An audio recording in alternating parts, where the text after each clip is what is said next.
എക്സിബിഷൻസിന് പോകുമ്പോൾ നമ്മൾ ഇഷ്ടപ്പെട്ട് കഴിക്കുന്ന കോളിഫ്ലവർ 65 അതിനേക്കാൾ രുചികരമായി വീട്ടിൽ തന്നെ ഉണ്ടാക്കാം.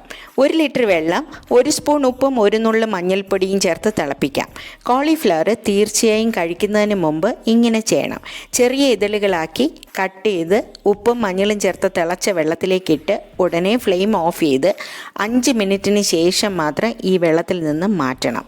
കുറച്ച് സമയം ഈ വെള്ളത്തിൽ ആക്കിയതിന് ശേഷം മാത്രം മറ്റൊരു പാത്രത്തിലാക്കി മാറ്റി വയ്ക്കാം. അങ്ങനെ അഴുക്കെല്ലാം മാറി കോളിഫ്ലവർ നല്ല നീറ്റായി.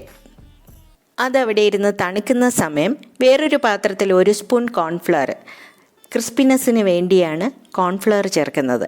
കൂടെ 1 സ്പൂൺ അരിമാവ്, 1 സ്പൂൺ കടലമാവ്, പിന്നെ 1 സ്പൂൺ ഇഞ്ചി വെളുത്തുള്ളി പേസ്റ്റ്, കൂടെ 1/4 സ്പൂൺ ജീരകപ്പൊടി, 1 സ്പൂൺ ചിക്കൻ മസാല, പാകത്തിന് ഉപ്പ്. ഇത്ര മതി. ആദ്യം നന്നായിട്ട് മിക്സ് ചെയ്യാം.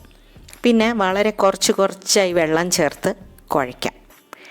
എരിവ് കുറവായി തോന്നിയത് കൊണ്ട് 1/2 സ്പൂൺ മുളക് പൊടിയും കൂടെ ചേർത്ത് കട്ടയില്ലാതെ കുഴച്ച്, അധികം വെള്ളം ആവാൻ പാടില്ല. ഈ ബാറ്ററിലേക്ക് നേരത്തെ തിളച്ച വെള്ളത്തിലിട്ട് മാറ്റി വെച്ചിരുന്ന കോളിഫ്ലവർ ചേർക്കാം. എന്നിട്ട് മാരിനേറ്റ് ചെയ്യാം. മസാലയിൽ പൊതിഞ്ഞിരിക്കുന്ന ഈ കോളിഫ്ലവർ അരമണിക്കൂർ മാറ്റി വയ്ക്കാം. നമ്മൾ ഈ ഉണ്ടാക്കുന്ന ബാറ്ററിൻ്റെ ടേസ്റ്റാണ് ഫ്രൈ ചെയ്ത് കഴിയുമ്പോൾ കിട്ടുന്നത്. ഇനി എണ്ണ നന്നായി തിളച്ച ശേഷം ഓരോ പീസസായി ചേർത്ത് ഫ്രൈ ചെയ്യണം. തിരിച്ചും മറിച്ചുമിട്ട് നന്നായി മൊരിച്ചെടുത്ത് സെർവിങ് ഡിഷിലേക്ക് മാറ്റാം. 2-3 ബാച്ചസായി വറുത്തെടുക്കുന്നതായിരിക്കും നല്ലത്. അല്ലെങ്കിൽ എണ്ണ കൂടുതൽ ചേർക്കേണ്ടി വരും.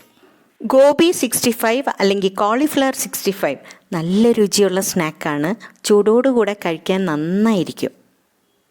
അവസാനം കുറച്ച് കറിവേപ്പിലയും പച്ചമുളകും ഇതേ എണ്ണയിൽ വറുത്ത് ചേർക്കുമ്പോൾ നല്ലൊരു പ്രസൻറ്റേഷനുള്ള ലുക്കുമായി. കഴിക്കാൻ പിന്നെ ഉറപ്പായും ഇഷ്ടമാവും.